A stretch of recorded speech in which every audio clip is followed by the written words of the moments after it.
সব বন্ধুদের অনেক অনেক ভালোবাসা জানিয়ে শুরু করছি আজকে পেঁপে চিংড়ির একটা রেসিপি। আমি এখানে পেঁপেগুলোকে দেখো পাতলা পাতলা করে কেটে নিয়েছি, এরকম করে লম্বা লম্বা পাতলা পাতলা করে, আলুগুলোও তাই।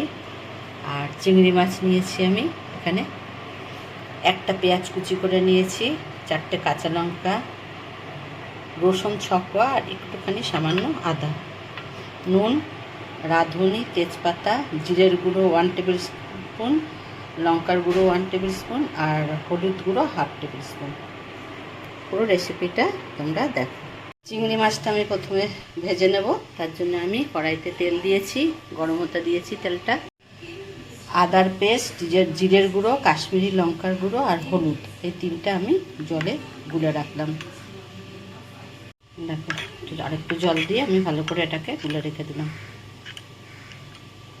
তেলটা গরম হয়ে গেছে,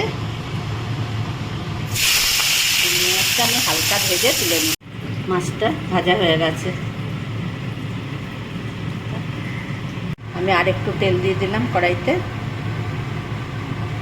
এটা গরম হয়ে গেছে, এবার এতে আমি রাঁধুনিটা ফোড়ন দিয়ে দিলাম আর দিচ্ছি তেজপাতা।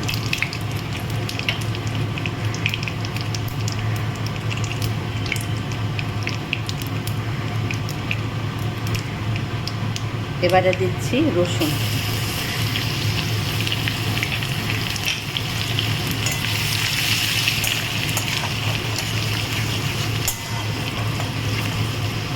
রসুনটা একটু হালকা ভাজা ভাজা হওয়ার সঙ্গে সঙ্গে আমি পেঁয়াজটা দিয়ে দিচ্ছি। আমি এখানে একটা পেঁয়াজই দিয়েছি, বেশি না।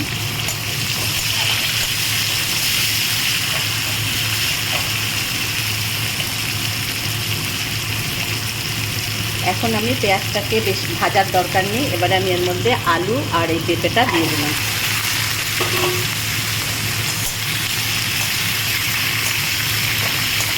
এবারে আমি সবটাকে একটু ভাজবো, পেঁয়াজ আলু পেঁপে সব একটু ভাজবো। এটাকে আমি সুন্দর করে ভেজে নেব।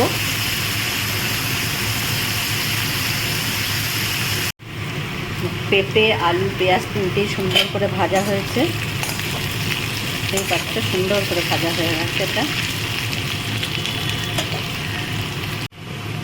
এই যে মশলাটা গুলিয়ে রেখেছিলাম, জিরে লঙ্কার গুঁড়ো হলুদ, এটা আর আদার রসটা বের করে দিয়েছি আমি, ছিবড়া বলে আদার ইয়েটা দিয়ে নিই, এটাকে আমি দিয়ে দিলাম।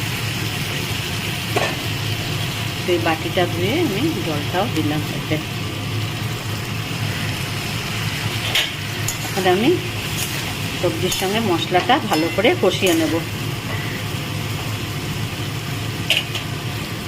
এই সময় আমি নুনটা দিয়ে দিচ্ছি স্বাদ অনুযায়ী, নুনটা।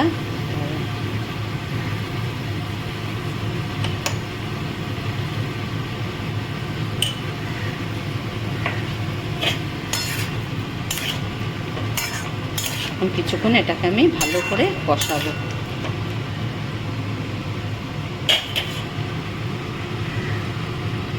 সুন্দর করে আমার কষানো হয়ে গেছে, দেখো। এবারে আমি এতে জল দিয়ে দেবো, ঠান্ডা জলই দিচ্ছি, গরম করে দেওয়ার দরকার নেই।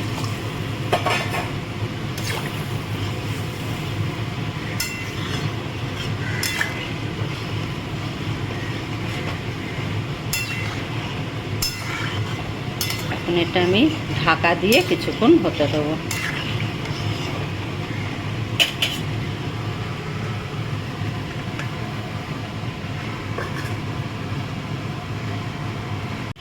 আলুটা পেঁপেটা আমার গলেছে ভালো ঠিক মতন।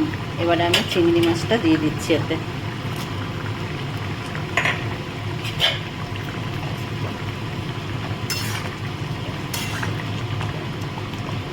আবার আমি কিছুক্ষণ এটাকে ঢাকা দিয়ে দেবো।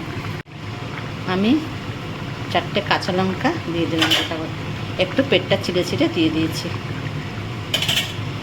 আবার আমি কিছুক্ষণের জন্য এটা ঢাকা দিচ্ছি। এটা আমার হয়ে গেছে। তোমাদের কেমন লাগলো এই পেঁপে চিংড়ির রেসিপিটা আমাকে অবশ্যই জানিও কমেন্ট করে।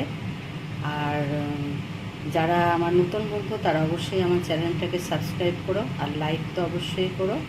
সবাই ভালো থেকো।